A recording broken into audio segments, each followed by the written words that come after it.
I just got done watching one of Saturday films. Actually, it's Saturnine, but I'll let this one slide. You seem like a nice guy. I like your flannel. For all intents and purposes, you can call me Cody. Cody Weber, one of his videos about... Initially, it was about how Huckleberry Finn, the new editions of Huckleberry Finn, they have censored the N-word. I'm not going to say the word because I've been programmed just not to say it. I don't want any chances of anything like that. Chances of what? Oh, okay, already this is a problem for me because you are empowering the word, which is my problem with it entirely. But I digress. Let's go to small, minute detail. Let's swim through it and get through this together. But they've censored that word and replaced it with slave. You know, I agree with Cody Weber on this. I don't think they should be trying to rewrite history in that sort of manner. You know, you should keep literature the way it is. Don't start censoring literature because, oh, you need to be politically correct. I mean, no, I just don't believe in that.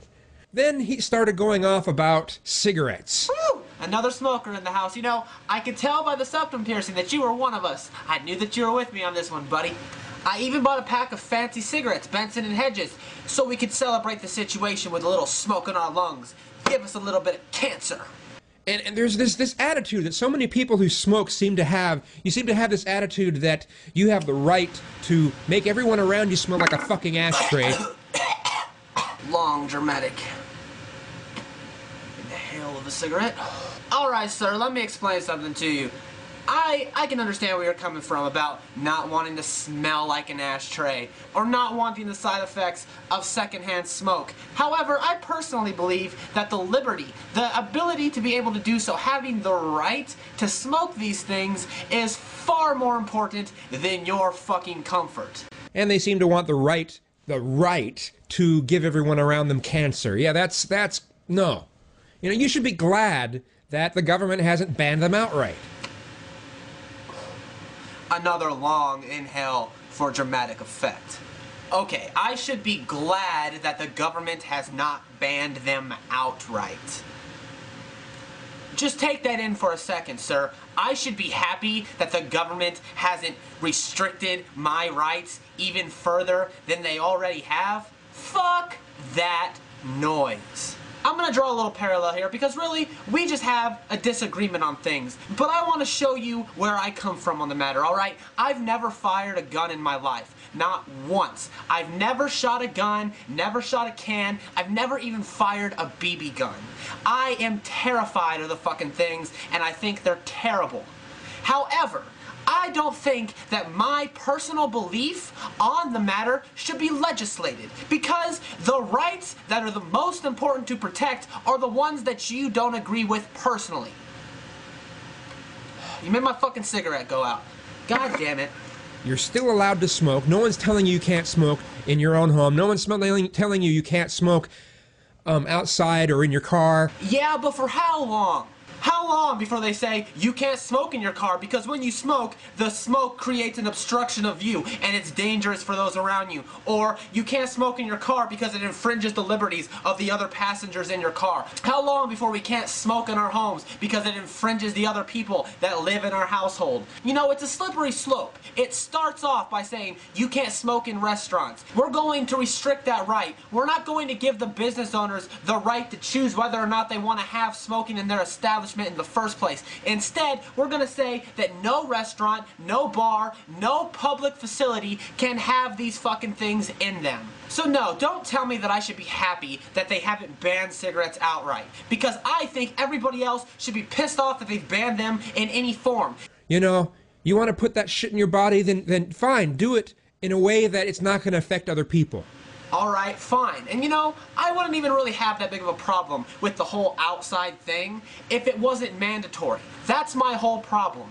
It's not my problem that I think I should be able to do it wherever I want to. Because personally, I wouldn't smoke in front of other people because I know it irritates them. I want to smoke in front of other people because I know that some people have problems with it. I know the effects of secondhand smoke because I'm not fucking retarded, okay? My whole point is that legislation restricting anything is bad. You have to view things from an objective standpoint. If you don't view things objectively, then legislation gets passed based on this false moralistic bullshit. I don't care if you smell. I take offense to that. I smell good.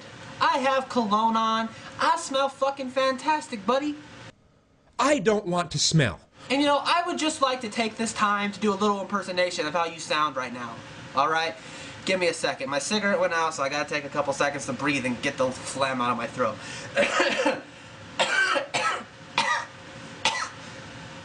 I don't want to smell. I don't want to smell like a fucking shitty habit. You know, I will concede to that. It is a shitty habit. I'm not necessarily proud of it, but I don't think I should be ashamed of it either.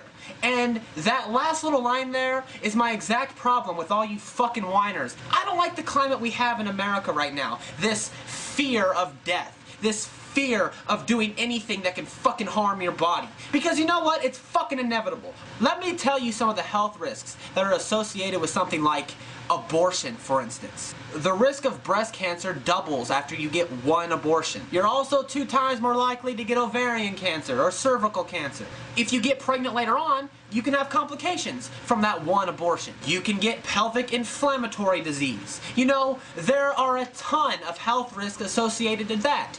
How long before we legislate that those health risks outweigh the right to choose whether or not you want to get an abortion? How long before it's legislated that it is not fair for your lover or for your children or for your grandchildren to have to deal with the reality of losing you to that one abortion you chose to get? You may say that that correlation is not relevant because it's not directly affecting you, but it's the same thing.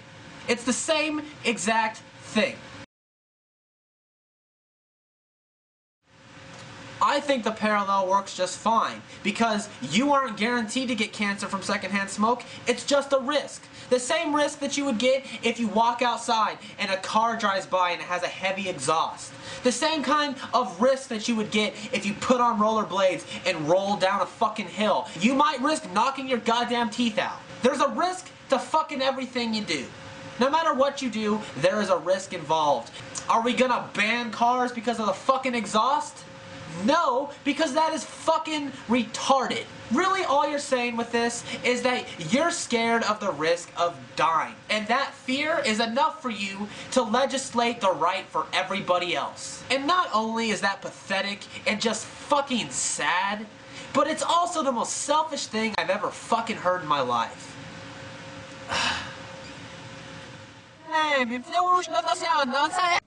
I don't want to smell.